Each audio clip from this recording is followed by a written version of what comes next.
The first question that I start out with, I used to set my audio levels, and is the easiest question of the day. Okay. What is your name and the correct spelling of it, please? Oh, my name is Evelyne Teske, and that's Evelyne, T like Tom, Eske. Is that your maiden name? No, that's my married name. And your maiden name was? It's Cournou, Cournou. And where and when were you born? I was born in 26th of April 1942 in Villeneuve-sur-Lot. That's in the southwest of France. And could you spell that for me? Okay, Villeneuvsurlot. Great. Because when I'm transcribing this one, I say, oh, let me think. Okay. So, and you said that's the south part of France? Southwest, actually. It's between Bordeaux and Toulouse in the southwest region. Wow. Yeah. Is it beautiful? It's very beautiful, yes. Is it small villas at this time? It's a small, actually, where I was born was a medium-sized medieval town. Ah. Yes. And what did your, what about your parents? What did your father do? Well, at the time of the war, I don't know what he did. And my mother was not working. I don't know what he was doing during the war. Actually, I think that he was trying to survive, like all the men were trying to survive and take care of their family, you know. And I think he eventually went underground, and we lived in the forest for quite a while, actually.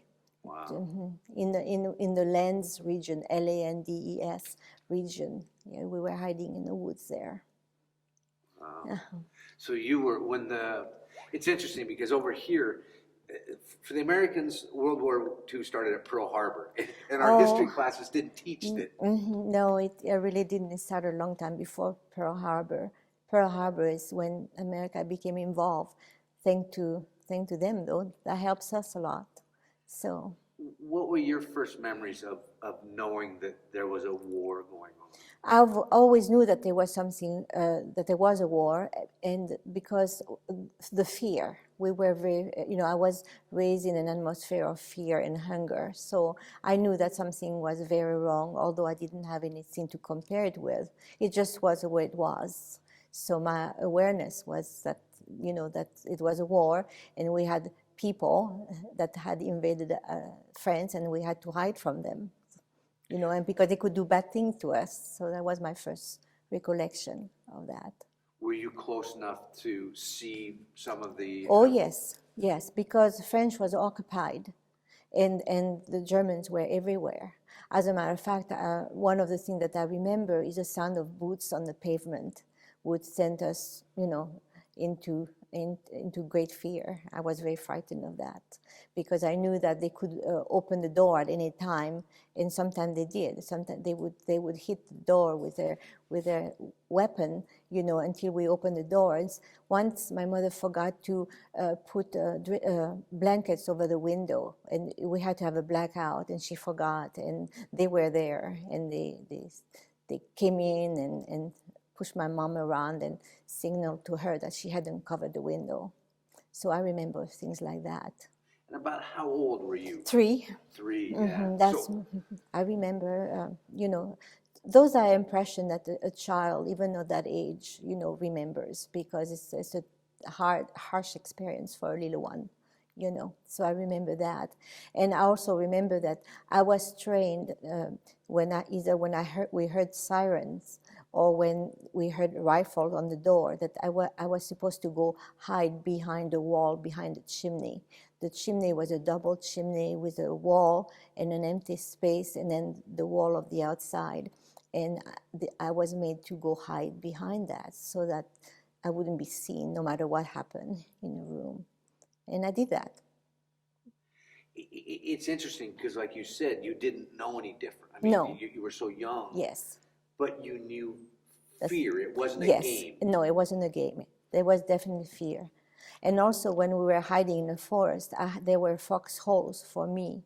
I was only 18 months old then, and there was foxhole, and I was supposed to jump in them whenever we heard a siren, because the German knew that we were there and they would bomb the forest. So whenever I heard that, I was supposed to jump in a foxhole and hide. So fear was very much a part of life. That's just the way it was. Little kids grew up with the boogeyman. You grew up with the real thing. Yeah. Wow. So your childhood memories were of German soldiers. I mean. Oh yes, very much so. And the boots, the boots on the pavement, and the harsh language. To me, being different, it sounded harsh and frightening. Because I was not, a different language. And there's some words that we would hear, like raus or Achtung, things like that. And we paid attention. And it is interesting as you contrast the languages, because French is a beautiful language, and German is that harsh. It seemed like that to me, yes, to my ears. So did your father leave the family for a while? Yes. So he had to go hide separately? Yes, he did. And then eventually we went in hiding too, to be with my dad. And I guess we were there probably a year. And then my mother decided that she needed to go back, and we went back to my grandmother. So that's where we went. And my father was actually captured and was taken to Bordeaux to be shot. And from what he told me, and he died 12 years ago, they had them empty the pocket and put everything at their feet. And then the American bombed, so everybody scattered. And that's how they escaped. Wow. Yeah. So I assume that your father separated from the family because on the individual level they were more after the men than the women. Right, and it was so dangerous for a woman and a child, So, and I remember twice my mother was arrested when we went to get some groceries. She used to ride a bicycle with me behind her, and one time she met a column of German, and of course she was arrested. And we were taken to the officer, and apparently I was very, very blonde when I was a little girl, and he picked me up in his arm, and my mom was afraid. She didn't know what he was going to do with me, but he took out his billfold, and he showed her a picture of his own little girl who was blonde, and then he put me back in her arm, and he told her to leave quickly. So she always thought that it was divine providence that we had been spared because of that experience. And then another time she was fleeing the German column too, and I caught my foot in a wheel poke, and I have a big scar, and I was bleeding. And she left the bicycle and went to a farm, and in the farm there was in the barn all the women had been assembled because they were afraid, and I was crying, and everybody was praying, and anyway, the column passed, and nobody heard me apparently, and I didn't have a doctor, so I have a big scar. But they wrapped my foot the best they could, and that was that. Yeah. So the area you were in was being bombed, or was it? Well, the lands, the forests were being bombed because they knew that people were there hiding. Yes, in the town itself where I lived with my grandma when I was not with my dad, it was not bombed per se, but it was occupied by the Germans, so they had the run of the town, and we did what they wanted us to do. Yeah. Is it like they show when you talk about the run of the town? Is it movies show the run of the town where they just come in and they tear everything up and they're breaking furniture and? No, they didn't. Not that I'm aware of. They didn't do it when I was a little girl in that particular town. Maybe in some case they did, but not. I don't know anything about that. I know that the women were afraid because of the young soldiers being there, and they did their best to stay away from there because if they were caught by themselves, they could get in trouble that way.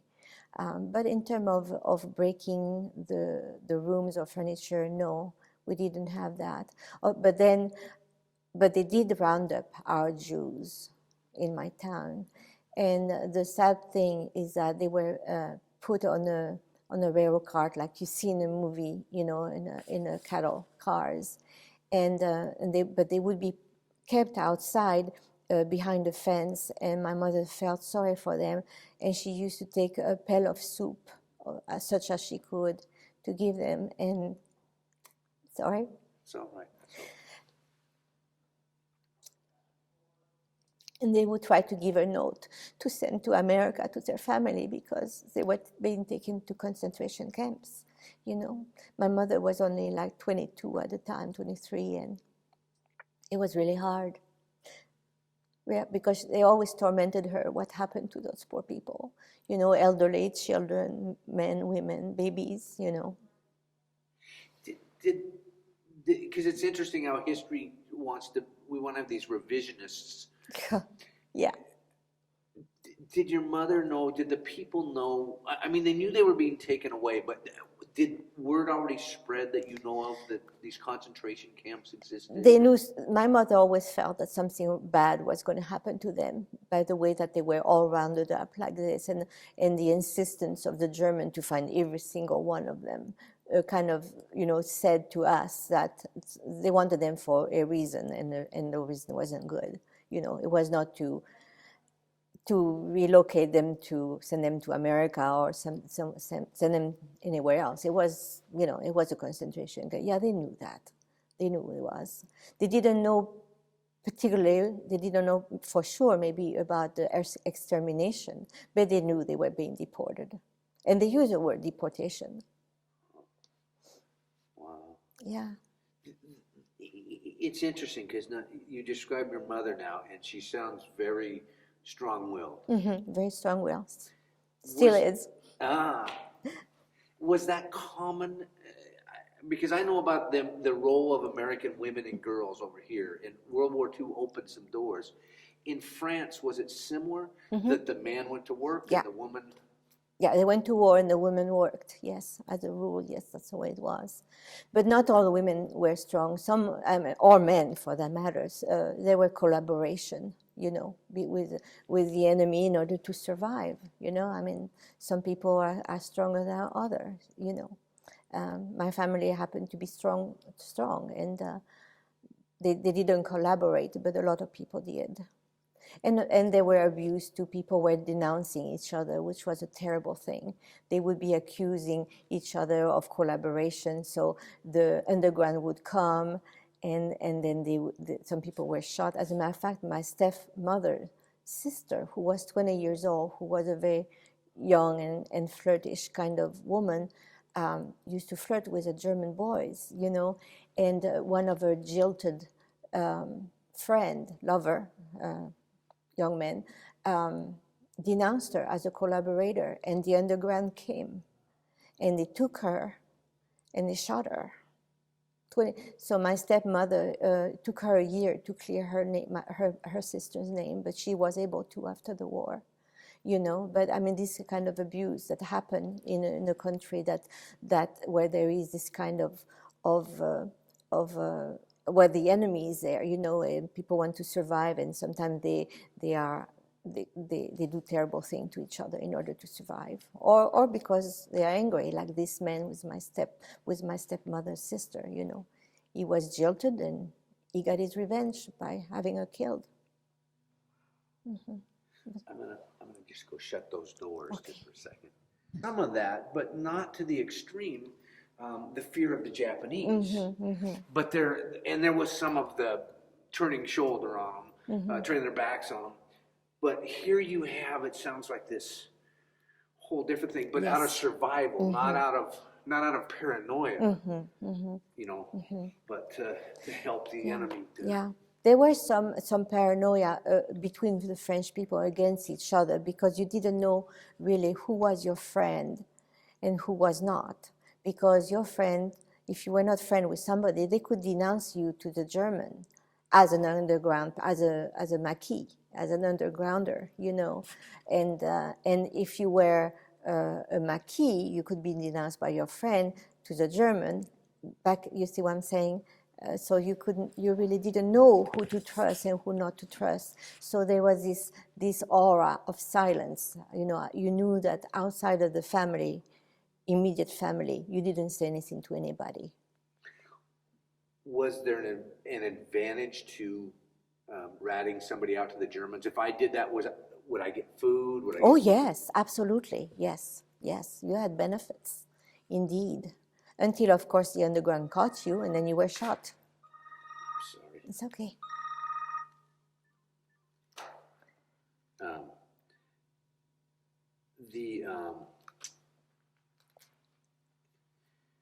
So the getting the food, that's what I was going to ask. France at that time, in America, we're just coming out of the recession, the depression. What was the condition of France like? Very, very bad, very bad. There was not very much food at all. The way we survived is that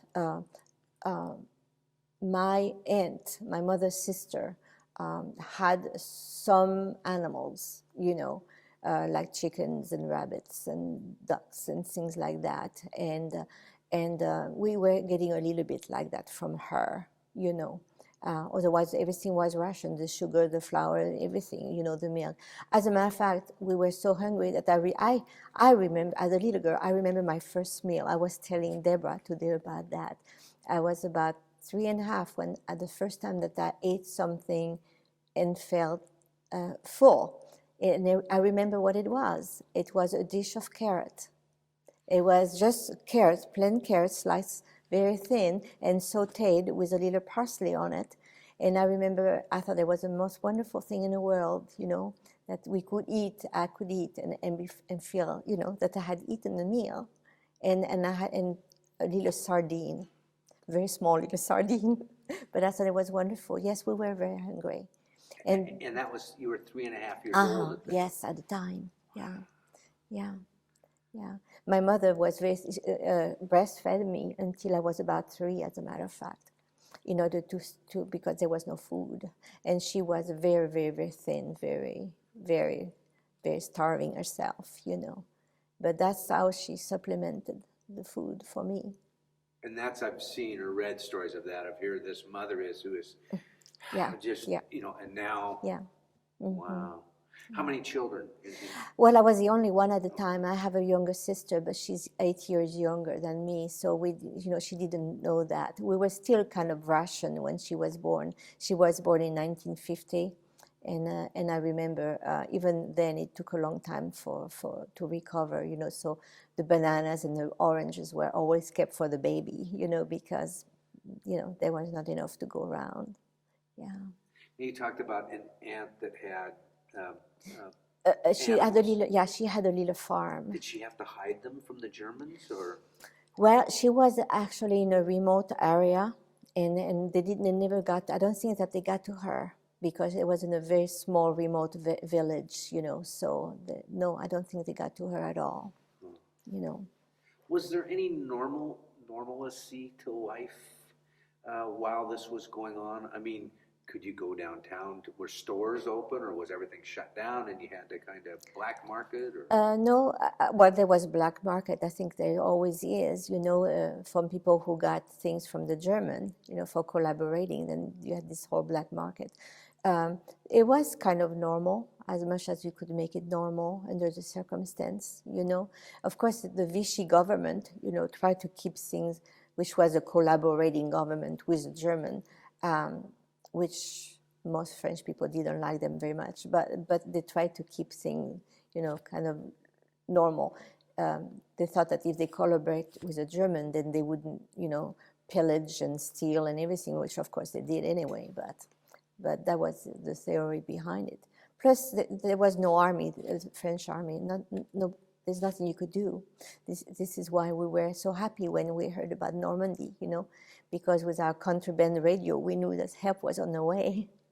Yeah. So a lot of the men had to hide kind of separate. So was this a whole new experience for a lot of the women of France to have to go out and kind of, it sounds like they probably, like here we had Rosie the Riveters because of the war effort, we're building planes. Over there it was more survival. Did the women go and run the country? That I don't know. I don't know. I cannot answer that. I don't know if they ran the country. They certainly, it did change the fabric of life in France, like everywhere else. Women were more in the workforce. My stepmother, I understand, was working in the factory where they were making cloth. And so, yeah, women had to go out to work while the men were underground or, trying to survive themselves. Do you remember any holiday like Christmas when you were a child and all this was going on? What I remember is that the bells in my town didn't ring. And I remember the day of the liberation that they rang for 24 hours. I remember that. And the bells are still very beautiful to me. Yeah, because they didn't ring at all. The only ring that you had was for the death bell, what we call the tocsin, T-O-C-S-I-N, tocsin bell, which is a death bell, and it would ring sometimes very mournfully when something bad was going on. But the bells didn't ring otherwise. So no, I don't remember very much about Christmas as or holidays, because there was nothing. There was nothing. I think that one Christmas when I was very little, my mother was able to give me, and I still have it, a bear. I still have it. A little brown bear. It's always amazing in these just tough times to see that, the parental love, to find something. Yes. And here it is so many years later and you still... Yeah. Now, you said you still love the bells. Do you love carrots and parsley? Yes, I do. I do. You know what's interesting about food? Because I interviewed a lot of prisoners of war, and I said, what did you guys talk about? Because the movies always say they talked about women, the girls back then. And you know what they talked about? Food. Yes. Yeah. I have one gentleman that panic cakes. When he got home, because that's he'd talk and he'd describe them in the butter and the maple syrup, and he came home and every day that's what he had. Yeah. Or they would write recipes. Yes. It makes sense, really. I remember after the war, the first white bread that we had. Our bread was mixed, believe it or not, with some sawdust in order to have more to go around. So the bread was dark, really almost black, And I remember when after the war, when there was white flour and we had these nice little loaves, and we all got a little bite because everybody, of course, they want to share with everybody. White bread. So I remember that. It was a wonderful experience too. So you, on your contraband radio, heard what was happening on the beach. Who had the radio? Where was it hidden? I think it was hidden in the cave under the house, and you couldn't hear very well. It had a lot of crackly sound, and I don't remember that myself, but my mom and my dad knew about it, and the buzzword is that the American, were coming. And I do remember the American, as a matter of fact. I don't remember the first time that they went through town, but I remember we used to hear the trucks coming in, and we would all wait for the trucks to come in because the little GIs had chocolate and gum, and they would throw it out to the children, as they went by. And the first time that happened, I got hold of the chocolate, and I ate the chocolate, and I got very sick because I wasn't used to such rich food, So my mom told me I couldn't have chocolates anymore. So I never took the chocolate, but I did take the gum, and it was fun. They also had something like, what do you call it? Licorice.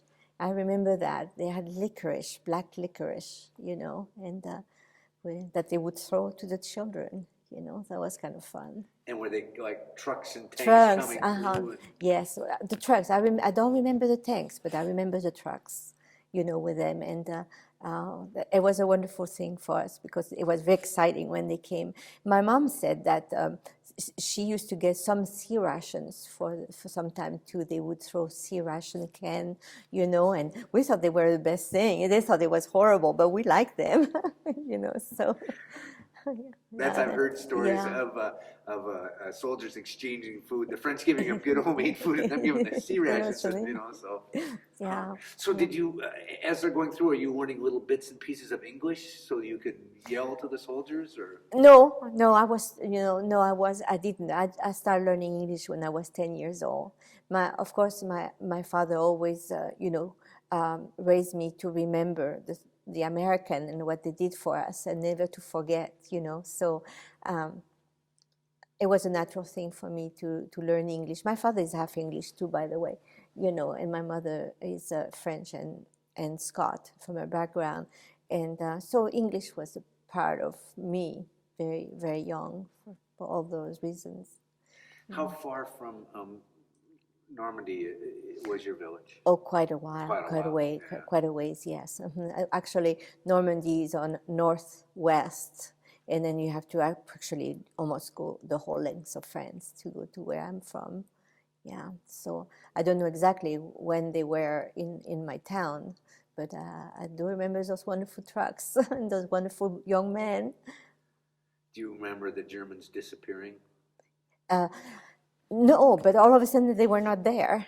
So I don't know how that happened, but it was wonderful, and everybody was so happy. And like I said, the bells were ringing, and everybody was crying, and the American had done it, and so it was a very happy time, Yeah.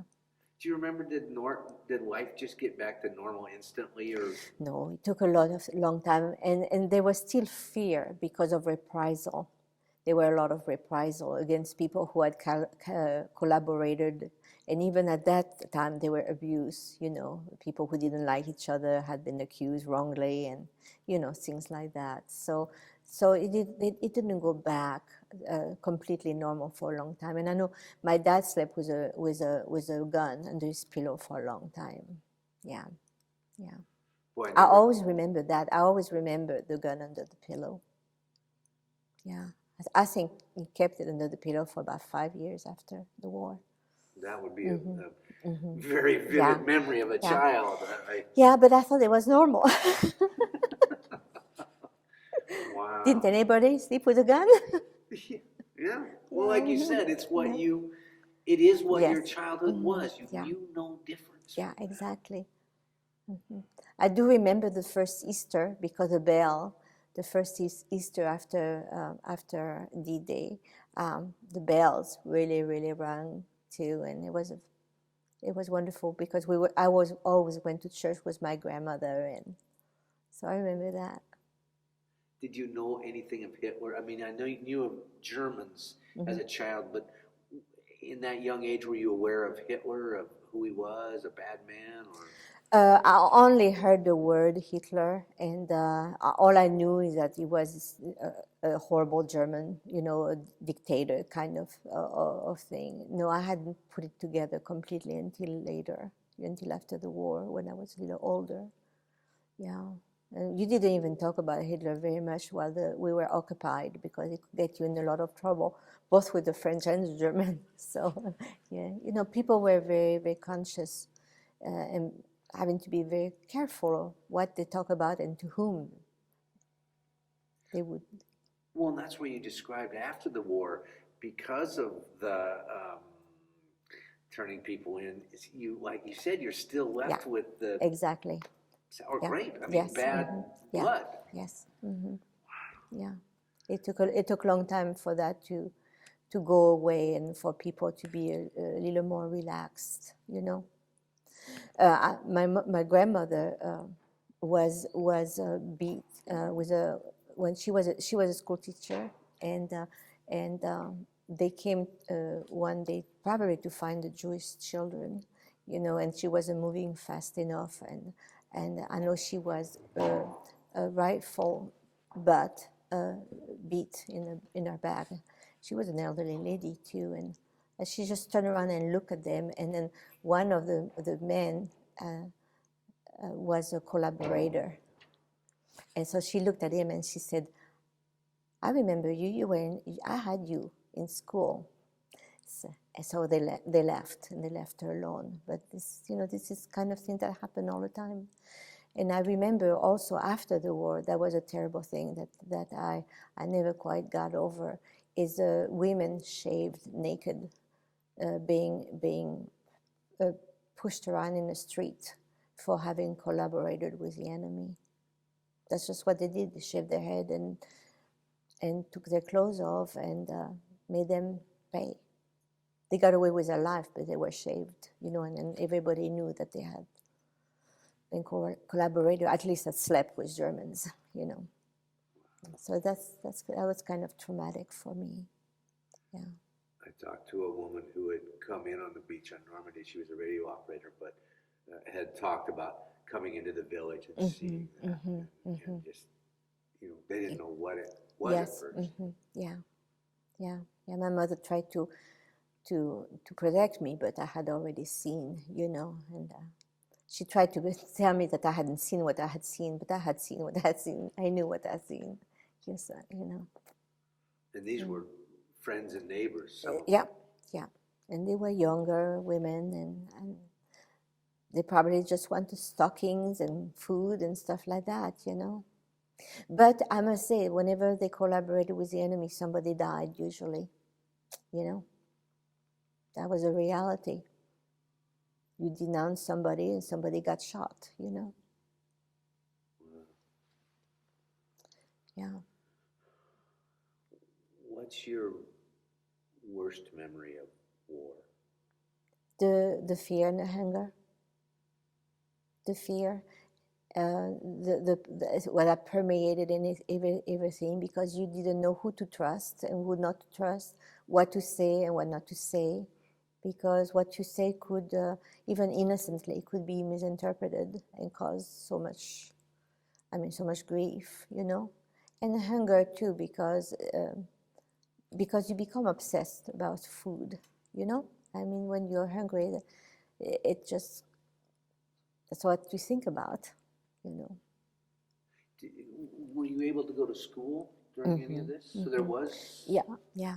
I went to school very early, as a matter of fact. I went to school when I was about 3 years old, so right toward the end of the war. And again, because it was such a frightful time, it was not a good experience for me to be going to school so early because of the fear, Yeah. But school kept going. I went into a convent, a Dominican-run school. Yeah. Good discipline? Oh, yes, wonderful. Morning to night. I have no regrets. Would you ever have imagined growing up, and I don't know if World War II opened some of these doors, but here you are now a deacon in the Episcopal Church, which I assume as a child that probably was not to have a woman deacon would not have. No, but I wanted to be a priest. Even as a little girl. As a matter of fact, that was my oh, don't put that on. That was my favorite game. I used to pretend to say the Mass as a little girl. I was a single child, and that's what I did, So in a way, it's always been there, What do you think opened some of those doors? Because here you are, a little girl playing priest. Did your mother say, "You'll never be"? No. She let me be the priest. Everybody was amused, So it's funny. Come to think of it, it's strange, isn't it? That went full circle almost. Yeah. God works in mysterious ways. There's no question about that. Really, I thought I would be a nun, even as I was playing the priest, because I knew very well that girls didn't become priests, But anyway, so I didn't stay in a convent, and I came to America instead. I'm very pro-American too, by the way. What did girls of your era in France become? What were teachers, nurse, nuns, clerical jobs. Some went on to be professors, lawyers, and obviously, all the professions that women enjoy now. I don't remember that there were limits to what a girl could do even then. It's just a question of opportunity, whether you had the opportunity to study. It was not a given, because people had to work. Even if you had the brain to do it, sometimes, the survival made you go to work. How did you end up coming from France to the States? I married a soldier over there, and I came to America. Yeah. I assume it was a soldier that wasn't in World War II. No, it was an American soldier. Yeah. We'd be calling him a cradle robber. Yeah. Yeah. So he was stationed over in France, Yeah, the Americans stayed in France until the 60s sometime, and then they left the country. But they were still there on bases, throughout France, which was a good thing for us, trying to recover from the war and everything. But I think that General de Gaulle was kind of, at odds with America and England because he hadn't been invited to participate as much as he wanted to. There was his own personal hang-up there. But yeah, my family was very pro-American, still is. So you came to the States when, in the 60s? I 70s? came to the States in the 60s, yes. So leaving France and coming to America was... It was a shock. How so? I thought I had seen the Westerns. I knew what America was like. And I came in January, as a matter of fact, and it was very cold in New Jersey, McGuire Airport Base, and there were no teepees, and there were no horses. And it didn't look at all like I thought it would look, I had been very sheltered in a convent, so my idea of America was not exactly, what it is, but it was wonderful anyway. Was there a different role for women? I mean, did you see a difference in that from leaving France to coming to here, or was it very similar? No, I think that the role for women, I thought the American women were very sophisticated, and their role was very much their families still then, and trying to be the perfect housewife. That's what I noticed when I came. They were always very well made up, even as as they were cooking their meal and cleaning their house. They were always just so. That surprised me. There was an expectation there of the American women that they didn't have in France. Other French women, they were more, I would say, down to earth versus sophisticated. So that was one thing about the women that I noticed, and they were very much into their hair and their makeup and things like that, which of course was very foreign to us because when you try to recover from a war, you don't exactly worry about those kind of things. Yeah, it is real different because you had war on your land. Yeah. We didn't. Yeah. I mean, Yeah. we did in Pearl Harbor. Right. Were you, and probably not, as a child, aware of Pearl Harbor at all? No, I was not. Until later on, of course, when we were studying history, Yeah. But history always repeats itself.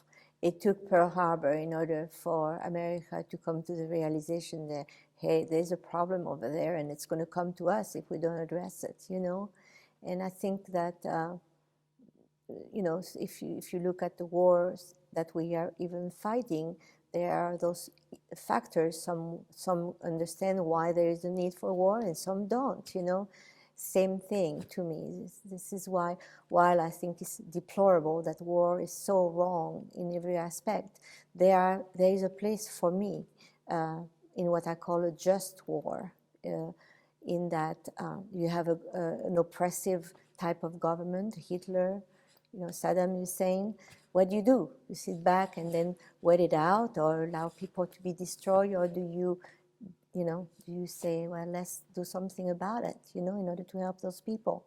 And as a liberated person, I think it's altruistic and very courageous, and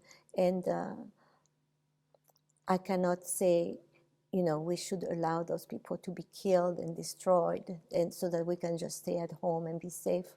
It really, it doesn't really work that way anyway, because we're also intertwined, globally, especially.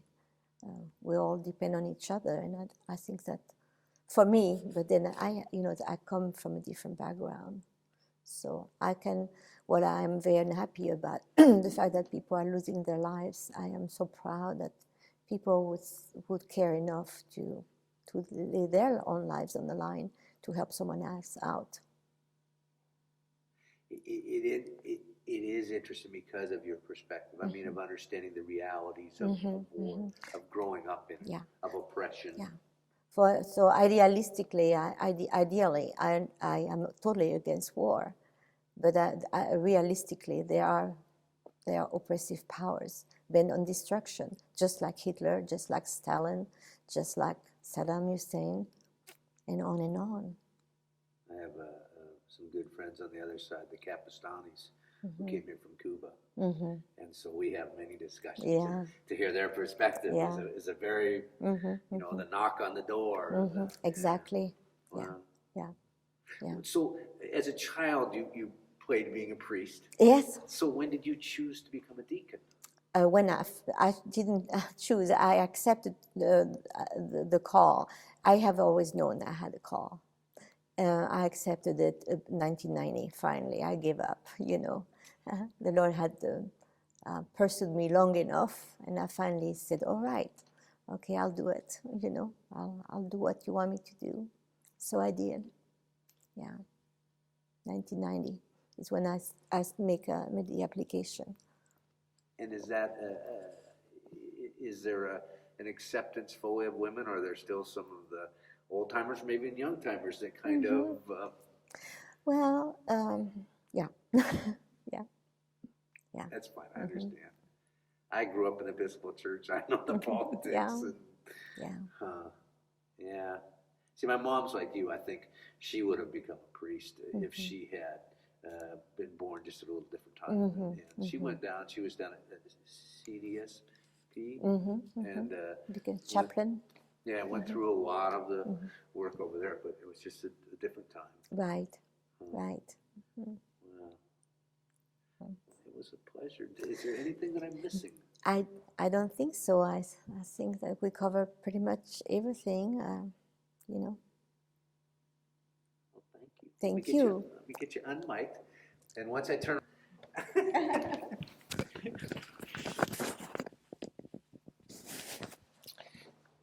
let's see how I can set this one up.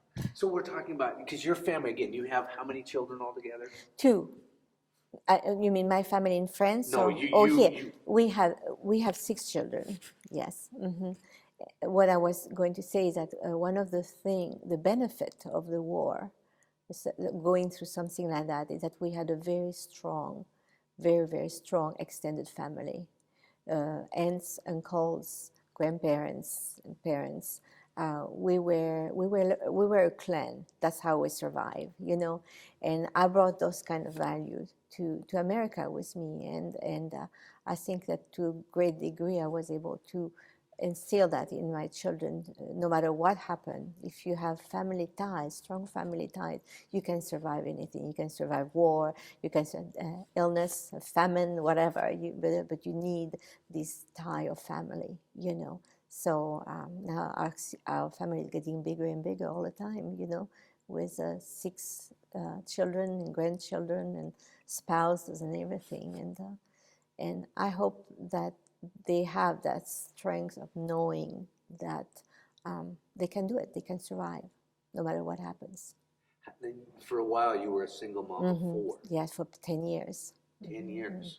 Yeah. So again, did the going through the hardships help you as Oh yes, definitely. I'm a very strong woman. That is not to say that I am not, afraid like everybody else. But I can survive. I will survive. Yeah, and I can help others survive because of that. Have your children talked to you about your days, your early childhood in France? They have, and they have a hard time relating. They're young and they haven't been raised like that at all. In terms of hardship and everything. So they have a different background understanding. They think, that must have been a really hard mom. And so they. It's interesting because I had it's just one of my wonderful stories that happened. When children are young, their parents are their parents. Other parents are cool, but these are their parents. And so, and a lot of times that's the time that parents would be relating history to them. This is what we grew up, not interested. So then the parents say, oh, my kids aren't interested. Well, now we move ahead 20 years, and the parents think, oh, my children aren't interested. And my parents think, or the children think, oh, my parents don't want to tell me about it. And I had a situation like that where a father and daughter thought that. I interviewed the father. He thought the kids didn't want to hear the story. The kids thought the dad didn't want to tell the story. And now there's this amazing bringing together the family again. And so, as time goes by, well, they have heard the stories and have answered the question. It's such a different world that I don't know that they can imagine. It seems pretty daunting to them. I think they could survive if the situation came back. Most of them, I think most of them could survive. But it's very uncomfortable to even think that their mom went through something like that, And they certainly don't want to consider that for themselves or their family either, But I think they have enough in them that they probably would be able to survive. It is interesting how you describe the different life they grew up. Because again, I mean, hunger to them and hunger to you. Yeah.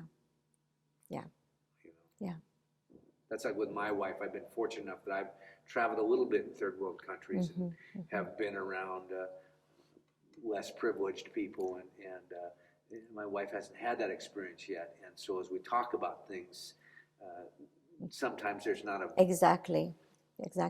After the war, my family moved to Africa because there was a time we moved to Senegal, to Dakar in West Africa, and it was a time where we could, there were opportunities and we could recover. So we moved in 1951, I guess.